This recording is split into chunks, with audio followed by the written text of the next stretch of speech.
Hai, jumpa lagi dengan saya Suryo Wibowo. Kali ini kita akan mencari tahu perbedaan mencari di site Google Scholar dan mencari di software Publish or Perish.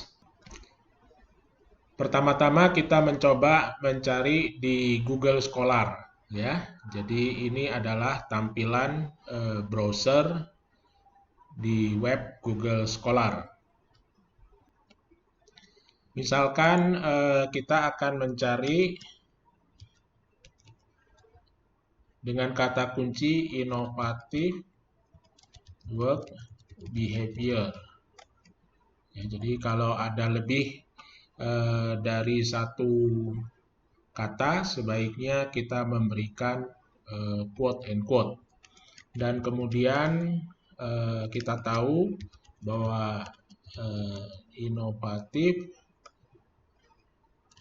work behavior.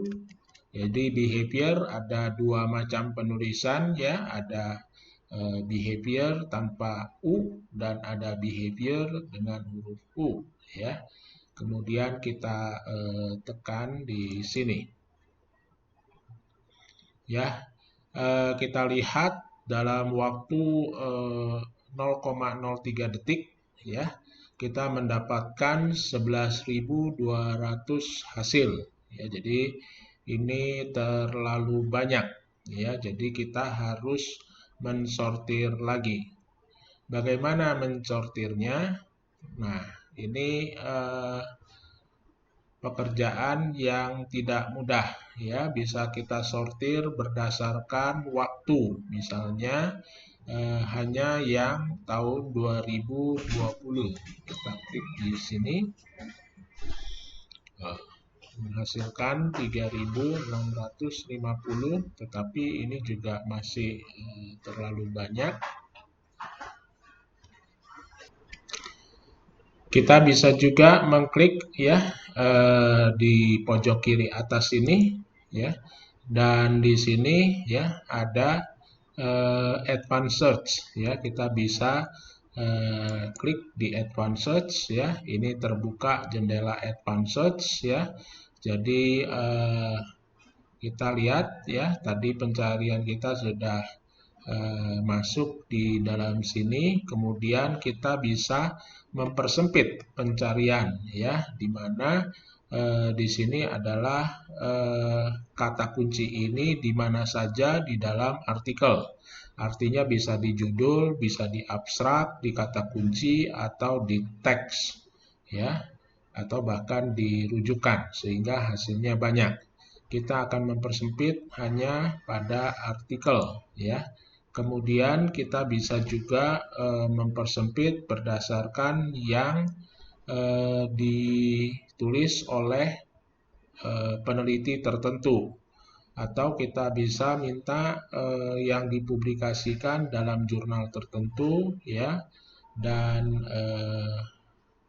waktu, ya, dari tahun berapa sampai tahun berapa, ya. Ini saya akan mengubah mulai dari tahun 2000, ya, sampai tahun 2021, ya. Kemudian kita klik search, maka menghasilkan sekitar 1.210 artikel, ya. Jadi 1.210 artikel sudah lebih sedikit, ya.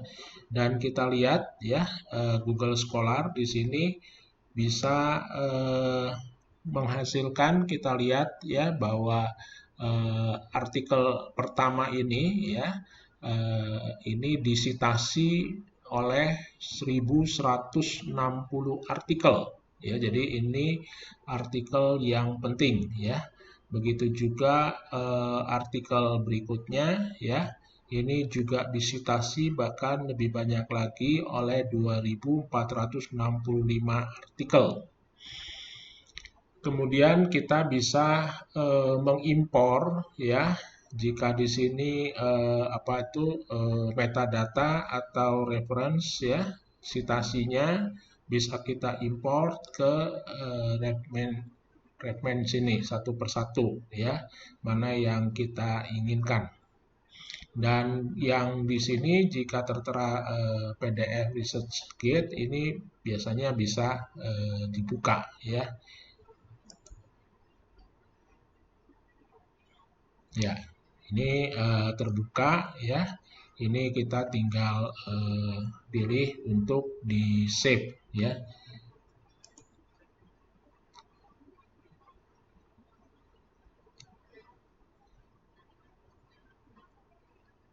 Sekarang bagaimana jika kita mencari di publish or perish ya. Di sini ada pilihan ya Google Scholar ya. Kita bisa klik di Google Scholar sini ya.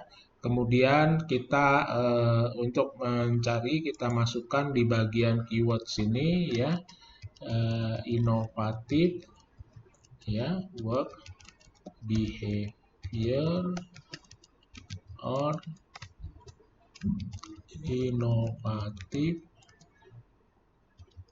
work behavior ya.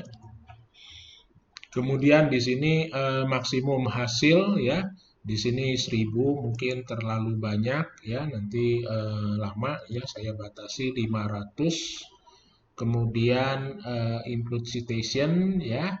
Tahun saya kosongkan saja ya. Kemudian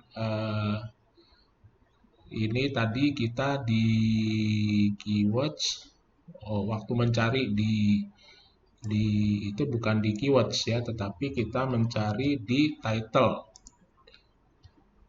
Jadi saya pindahkan ya, kemudian saya ini 1000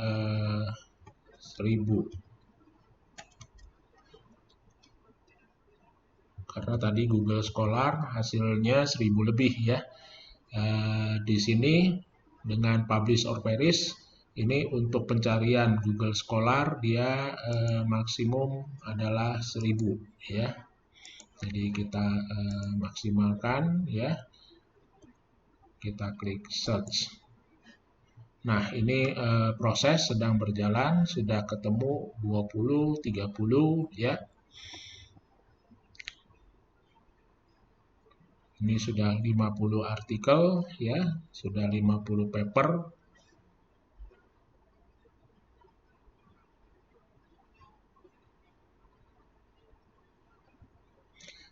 Nah, di sini kita bisa lihat ya kecepatan yang kita minta ya untuk pencarian ya. Ini bisa kita pilih.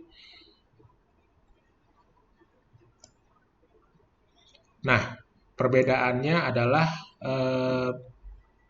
dengan publish or perish ya, hasil yang didapat sudah dalam bentuk tabel ya, dalam bentuk database seperti di Excel. Dan database ini nanti kita bisa lihat ya. Di sini ada citasinya ya. Ini ada huruf H, ini berarti yang high index ya. Ini kita lihat di sebelah kiri ini ada tulisan H index ya, 59 artikel. Jadi artikel yang H index ini artikel yang bagus. Kemudian kita lihat ya, sudah 340 paper. Kemudian selain itu juga di sini ada mengenai jumlah ya, jumlah citasi per tahun ya. Jadi seperti artikel di atas ini Measuring Innovative Work Behavior ya. Ini setiap tahun disitasi oleh sekitar rata-rata 105 artikel ya yang mensitasi artikel berjudul ini ya. Dan ini di sini juga sudah ada rankingnya dan nama pengarangnya ya sudah tertera di tabel ini ya. Kemudian ini juga tahun publikasi ya. Kemudian ini nama jurnal atau publikasinya di mana.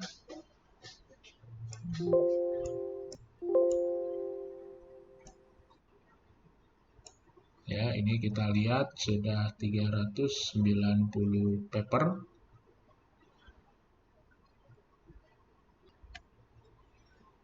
Ya, sudah 400 paper dan kita lihat ini tidak bertambah lagi ya. Jadi nampaknya sudah 410.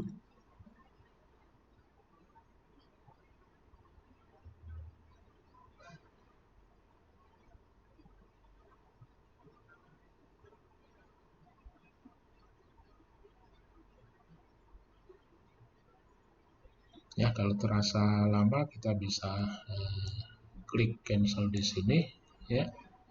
Dan kita klik OK ya. Dan di sini karena kita cancel maka di sini tandanya silang ya, tetapi kita dapatkan ini 410 ya. Jadi bisa saja supaya tanda merah di sini hilang ya. Kita ketikkan di sini 410 ya. Kemudian kita klik search lagi. Ya. Sudah selesai 410. Dan ini di sini juga ada hasilnya ya. Ini ringkasan ya. Jadi tahun publikasi ternyata dari tahun 2000 sampai 2021 ya. Kemudian di sini citation year-nya juga 21 tahun. Jumlah paper 410 dengan citasi sebanyak 16.397 citasi. Berarti citasi per tahun ada sekian dan citasi per paper ini sekitar 40. Kemudian author per paper ini sekitar 3 orang ya, 2-3 orang. Dan paper yang masuk kategori H-index ini ada 59. Kemudian di sini kita bisa melakukan pensortiran ya, misalkan kita klik di sini, ini paper-paper yang H-index sebanyak 59 di bagian atas ya. Kita lihat paper-paper berikutnya ini tidak ada simbol H, berarti bukan termasuk paper H-index. Kemudian kita bisa ranking berdasarkan citasi ya. Kita lihat yang masih 00 ini adalah paper yang belum disitasi ya. Jadi kita lihat tahun terbit paper yang belum disitasi ini juga dari tahun 2001 ya. Kemudian juga paper ini tahun 2020 ya. Jadi kebanyakan paper-paper yang masih baru belum disitasi atau paper-paper yang baru 1-2 citasi ini tahunnya juga masih tahun-tahun awal. Kemudian kita bisa melihat ya jumlah citasi per tahun ya. Jadi yang tertinggi ini adalah paper berjudul Job Demand Perception of Effort-Reward Imbalance ya. Dengan ranking 2 ini dari sudut jumlah citasi per tahun adalah paper berjudul Measuring Innovative Work Behavior. Kemudian ini kita bisa berdasarkan ranking yang dibuat oleh Google Scholar ya, mulai dari ranking 1 ya sampai ke ranking 410 ya. Jadi kita perhatikan di sini juga ranking 16 ini meskipun bukan H-index tetapi masuk di dalam ranking 20 besar ya. Kemudian ini kita bisa sortir berdasarkan nama pengarang urut abjad ya, mulai dari A, B ya, kemudian bisa kita balik ya, mulai terakhir huruf Z. Selain itu juga title bisa kita ranking berdasarkan disortir ya, berdasarkan huruf abjad ya. Ini tahun publikasi juga bisa kita sortir ya. Terakhir tahun 2000 dan yang paling baru tahun 2021.